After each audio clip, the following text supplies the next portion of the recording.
My name is Sarah Nielsen, and I am currently living in Port Angeles, Washington.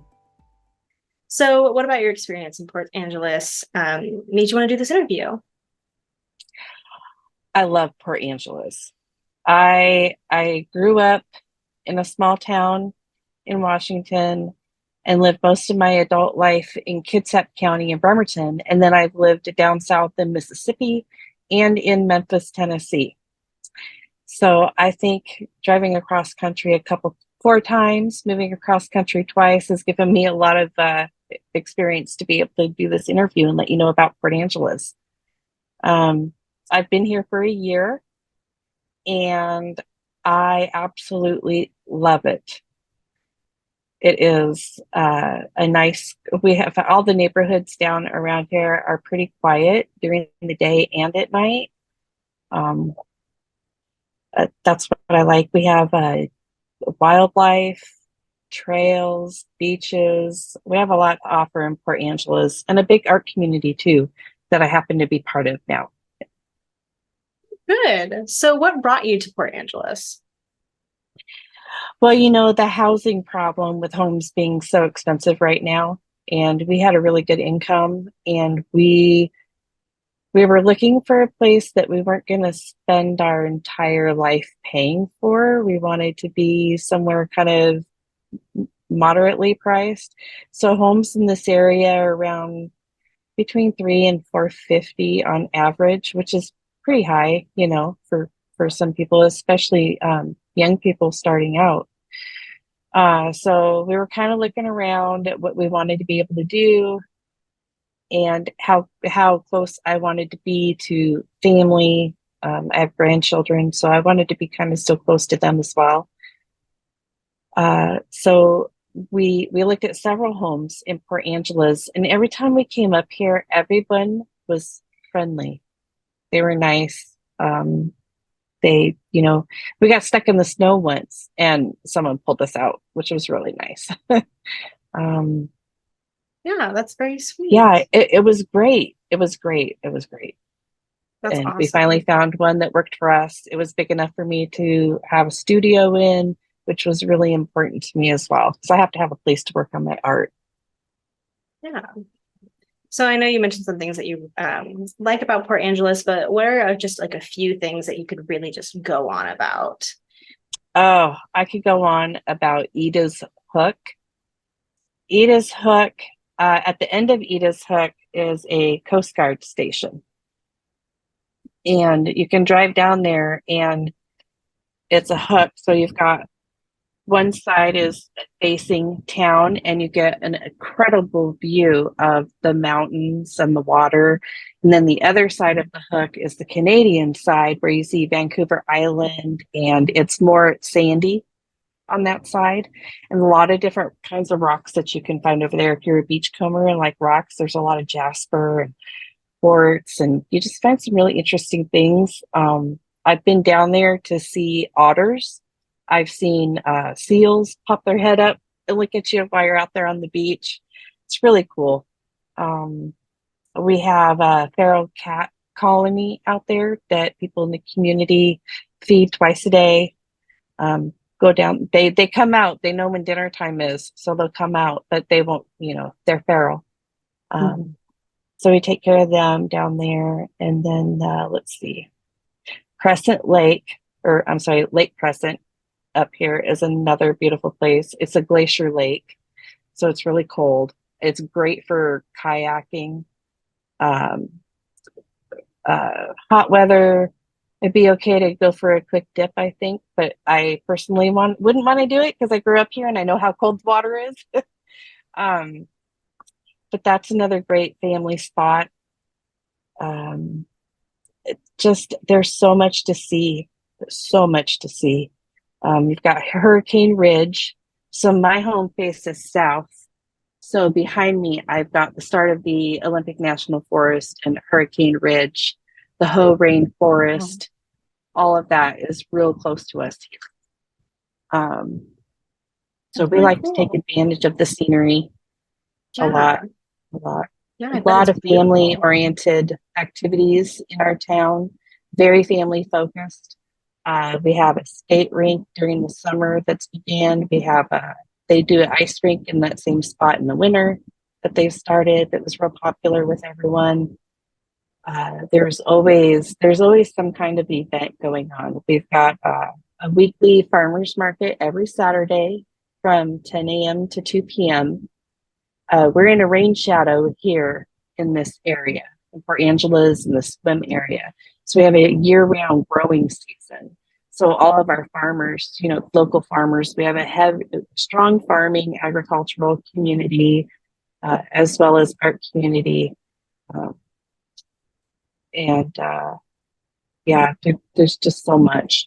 Yeah, it sounds like it. I can't just point out one thing because there's Right. so many things I have found that I love. Uh, we live in a neighborhood, in our neighborhoods we have alleys, and then we have our main street, and we've got deer herds that just roam the neighborhood, just like, here, I'm just gonna hang out under your weeping willow today, 8 of them. And the mama brought her fawns. She had 2 babies that she brought. It's a really cool experience. Yeah. I can go out on my patio and just be 10 feet away from them while they're sitting there chewing the cud or just resting or napping or whatever. It's kind of cool to have all Yeah. those experiences around here and all the wildlife and the water. Yeah. It We've sounds got gorgeous. Yeah. It is absolutely beautiful here. Mhm. And it never gets, I think yesterday we got about to 82 or 85 degrees because we're so coastal. We get the cool breeze that'll come through, and it doesn't get hot like that up here in this corner very often. Right. There's a few days during the summer, a week or two. But when we first moved here, we had like 2 or 3 months where we didn't really have much rain at all. Um, so that was kind of surprising. Yeah. Yeah. So yeah, I love it. I can't say Yeah. enough about it. So as much as you love it, are there anything that you think that you could live without or you wish you were different about Port Angeles? um,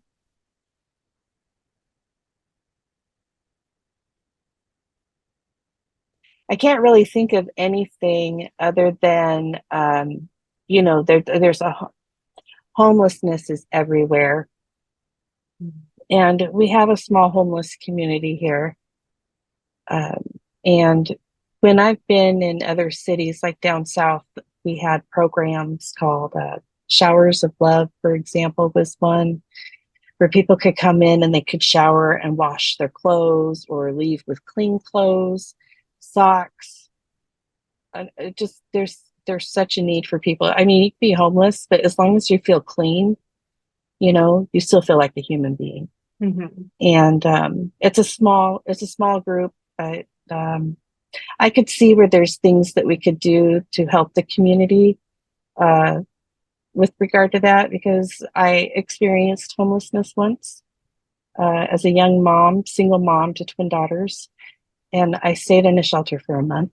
So I kind of know, I kind of am familiar with the kinds of needs that people experience during those unfortunate events, and those are. But there's things that the city's going to be doing, but I think there's also input, and we've been discussing going to future board meetings, city council, things like that, and make Yeah. suggestions other than just having a safe place to drop your syringe or get a new one. There's all kinds of things. And we're a very small community. I think our population is like less than 25,000 right now. I think the last census was just over 20,000, which is a small community of people. For sure.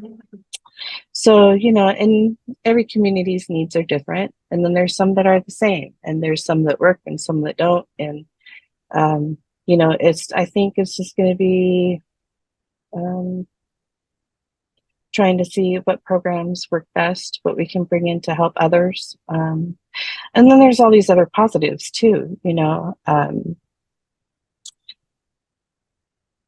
It just, yeah, I really like it here. I can live with Yeah. this. Yeah. Yeah, uh, I didn't see a watering station for people, so I take bottled water out on hot days. I have bottled Mhm. water with me in the car, and I take it out and give it to folks. It's just little things like that, water or wipes to be able to clean your body if you can't take a shower. It's just little things like that that I think that we could probably find some solutions here, but it's not anything I've gotten involved with yet in the community. So it's not really, I don't think it's really fair of me to say, oh, there's all these great things that we can do without really knowing the nomenclature very well, the local government and such, and our council members and things. So um, it's going to be a lot of outreach with folks in those positions as well to see what else we can bring in. But there's just that part, and then there's a lot of other great positives. Yeah. So would you recommend your Port Angeles, your home, to anybody else? And what kind of communities would you recommend to come to Port Angeles? Oh, so as far as community, you mean like neighborhoods Yeah, or like communities. community I know as you far as mentioned, groups? yeah, you mentioned like the art community. That's a very prominent community It that's is. there. It is. So, Yeah, we have our the Clallam County Fair this weekend. I was there. I was there taking in art from local artists, and we have a huge community of talented people. I saw some amazing art come in. So there's that. There's galleries. There's antique galleries. There's the community theater. I'm involved with a I just got involved with a Studio Bob down here. Studio Bob, he's been in the community for around 20 years. He's done amazing work all over the world with pendant lighting and things like that. He was known for his lighting, and so he has a bunch of sculptures around town, and I volunteer at his studio occasionally. And they have they'll do like a drink and draw where people from the community come in and sit, and you mhm. sketch. So that's not my medium, but it's fun to go in and see what people are doing and how they interpret what they're looking at. Right. So there's that. They do Olympic Peaks Burlesque will come in and do shows at Studio Bob. There's one for a drag community. Um, they have different art events, different showings. So I went to a reception Saturday where I had entered something into one of their events. Um, so there's something for everybody, I think, Yeah, here. definitely Something for sounds like everybody. it. Yeah. Yeah. So it sounds like you've moved quite a few times. So do you have any advice for moving? Like, what are things that worked for you? Oh boy. So if you're moving across country, things like, non-sentimental things like give away most of the furniture. Um, my husband is paid to move my studio across country twice. So because of that, I was like, okay, I could replace a sectional. I can replace the dining room table and chairs. I can, we have a huge community here that does the freebies, the recycle, Oh, upcycle mhm. kind of community too. So I've been able to furnish my entire house off of our from our community members who have helped me do that. And I have cats, so I didn't want anything new. I've always had used furniture because I have cats, and when I don't have cats, I'll buy new furniture. But get Mhm. rid of all of that if you're moving across country. Get yourself a pod, rent a pod. It's the cheapest right now. I think everybody has gone sky high. Interstate moving is really expensive. Um, so I would say anything that's not anything that is replaceable, get rid of because you want to save money on your move. Because you never know, your car could break down, your hotel reservations could be messed up. You need to budget for all of that and getting rid of those extra heavy items because things are based on weight as well. Um, that really helped us.